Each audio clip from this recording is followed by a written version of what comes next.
భారత్ చేపట్టిన ఆపరేషన్ సింధూర్తో పాకిస్తాన్ వణికిపోతుంది. అత్యంత ఖచ్చితత్వంతో ఉగ్ర స్థావరాలు ధ్వంసం చేసింది భారత సైన్యం. దీంతో ఇండియన్ ఆర్మీ సత్తా ఏంటో మరోసారి ప్రపంచానికి తెలిసింది. అదే సమయంలో పాక్ రక్షణ వైఫల్యంపై చర్చ జరుగుతోంది. ఇండియా ఎయిర్ స్ట్రైక్ ను గుర్తించడంలో పాకిస్తాన్ రాడార్లు పూర్తిగా విఫలమయ్యాయి. దీంతో పాకిస్తాన్కు చైనా సరఫరా చేసిన రాడార్ వ్యవస్థలపై అనుమానాలు వ్యక్తమవుతున్నాయి. భారత్ చేపట్టిన ఆపరేషన్ సింధూర్తో పాకిస్తాన్ వణికిపోతోంది. అత్యంత ఖచ్చితత్వంతో ఉగ్ర స్థావరాలు ధ్వంసం చేసింది భారత సైన్యం. దీంతో ఇండియన్ ఆర్మీ సత్తా ఏంటో మరోసారి ప్రపంచానికి తెలిసింది. అదే సమయంలో పాక్ రక్షణ వైఫల్యంపై చర్చ జరుగుతోంది. ఇండియా ఎయిర్ స్ట్రైక్ ను గుర్తించడంలో పాకిస్తాన్ రాడార్లు పూర్తిగా విఫలమయ్యాయి. దీంతో పాకిస్తాన్కు చైనా సరఫరా చేసిన రాడార్ వ్యవస్థలపై అనుమానాలు వ్యక్తమవుతున్నాయి. డీటెయిల్స్ సదా అందిస్తారు. సదా, పాక్ రాడార్ వ్యవస్థపై ఏమైంది, అలాగే భారత్ దాడులు ఎందుకు గుర్తించలేకపోయిందనే చర్చ నడుస్తుంది. డీటెయిల్స్ ఏంటి?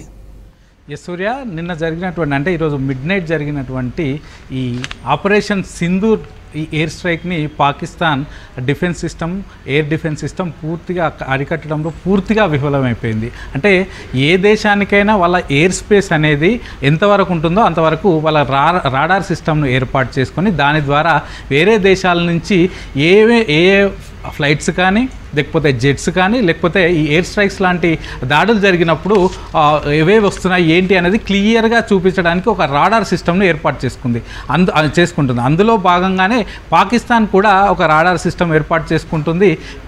వీళ్ళు ఈ రాడార్ సిస్టమ్ అంతా కూడా పూర్తిగా చైనా నుంచి ఇంపోర్ట్ చేసుకున్నారు. 2017 ఆ టైంలో LY-80 లోమాడ్స్ అని చైనా నుంచి ఈ సిస్టమ్ అంతా కూడా వాళ్ళు ఇంపోర్ట్ చేసుకొని ఇన్స్టాల్ చేసుకున్నారు. సో అప్పటి నుంచి ఇప్పటి వరకు అది ఇండియా నుంచి అప్పటి నుంచి ఇప్పటి వరకు 3 times మన మిసైల్స్ అక్కడికి వెళ్ళాయి. కానీ ఇప్పటి వరకు ఎప్పుడూ కూడా మిసైల్స్ అక్కడ వెళ్ళింది వాళ్ళ రాడార్ సిస్టము డిటెక్ట్ చేయలేకపోయింది. సో దీనిలో పూర్తిగా ఫెయిల్ అయిపోయింది. ఇప్పుడు నిన్న నైట్ జరిగిన ఈ అటాక్ ఎయిర్ స్ట్రైక్ పాకిస్తాన్లో ఉన్నటువంటి 4 ప్లేసెస్లో అటాక్ చేశారు. సో ఈ టైంలో అసలు మన ఇండియన్ ఎయిర్ స్ట్రైక్స్ వెళ్ళి అక్కడ అటాక్ చేసేంత వరకు కూడా పాకిస్తాన్ డిఫెన్స్ ఆర్మీ సిస్టమ్కు కానీ వాళ్ళ ఎయిర్ రాడార్ సిస్టమ్ కానీ ఎక్కడా డిటెక్ట్ చేయలేకపోయింది. అసలు వాళ్ళకి ఏమైందో తెలియదు.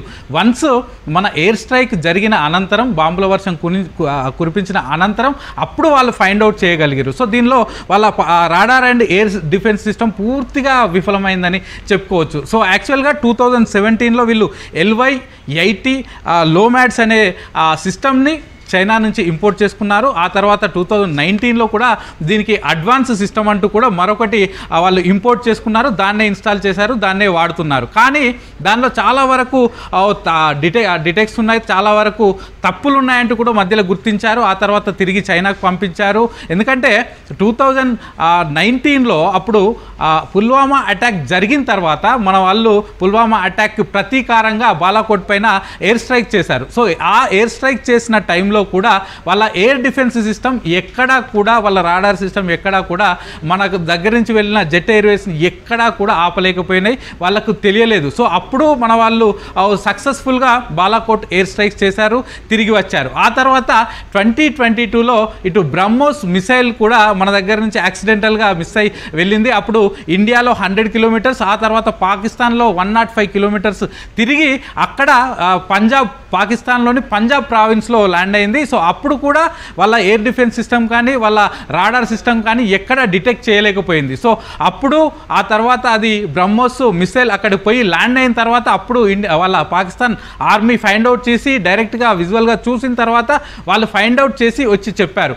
అలాగే మళ్ళీ తిరిగి ఇప్పుడు ఈ ఆపరేషన్ సింధూర్ విషయంలో కూడా అంతే. రాత్రి చేసిన ఈ ఎయిర్ స్ట్రైక్స్తో అసలు ఎక్కడి నుంచి వెళ్తున్నాయి ఏంటి అనేది పూర్తిగా వాళ్ళు ఎక్కడా కూడా కనిపెట్టలేకపోయారు. యాక్చువల్గా ఈ చైనీస్ వీళ్ళు ముందు ఇంపోర్ట్ చేసుకున్నప్పుడు వీళ్ళు చైనీస్ చెప్పింది ఏంటంటే వరల్డ్లోనే అడ్వాన్స్ టెక్నాలజీ మాది, ఎయిర్ రాడార్ సిస్టమ్ ఇది, ఎక్కడి నుంచి ఎయిర్ స్ట్రైక్స్ జరిగినా క్లియర్గా తెలుస్తుందంటూ కూడా చెప్పి పాకిస్తాన్ వాళ్ళు తీసుకున్నారు. కానీ అప్పటి నుంచి ఇప్పటి వరకు ఇండియానే 3 times అటాక్ చేస్తే 3 times ఎక్కడ డిటెక్ట్ చేయలేకపోయారు.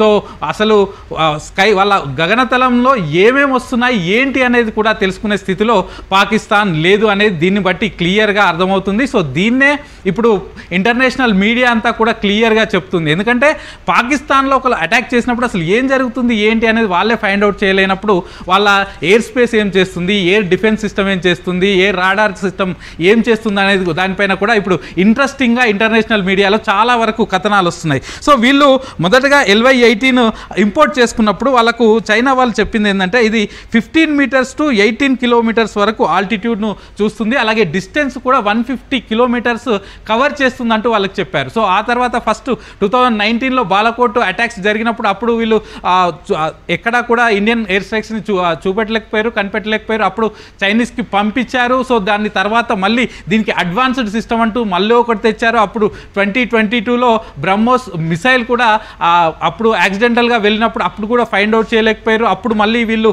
ఈ LY-18ని మళ్ళీ తిరిగి పంపించారు, మళ్ళీ తెచ్చి ఇన్స్టాల్ చేశారు. సో ఇప్పుడు కూడా మనం రీసెంట్గా పహల్గామ్ అటాక్ జరిగిన తర్వాత మొత్తం LOC వెంట కానీ ఇండియన్ బార్డర్ వెంట కాడ చుట్టూ మేము రాడార్ సిస్టమ్ను ఏర్పాటు చేసుకున్నామంటూ కూడా పాకిస్తాన్ చెప్పుకుంటూ వచ్చింది. కానీ చివరికి నైట్ జరిగిన ఈ దాడులను ఎక్కడా కూడా వాళ్ళు ఫైండ్ అవుట్ చేయలేకపోయారు. దాడి జరిగిన అనంతరం అప్పుడు వాళ్ళు ఫిజికల్గా చూసిన తర్వాత ఇండియా తమ ఉగ్రస్థావరాలపైన అటాక్ చేసిందని అప్పుడు ఫిజికల్గా చూసిన తర్వాత మాత్రమే వాళ్ళు ఫైండ్ అవుట్ చేయగలిగారు తప్ప వాళ్ళ ఎయిర్ డిఫెన్స్ సిస్టమ్ కానీ రాడార్ సిస్టమ్ కానీ ఎక్కడా పనిచేయలేదని చెప్పొచ్చు సూర్య.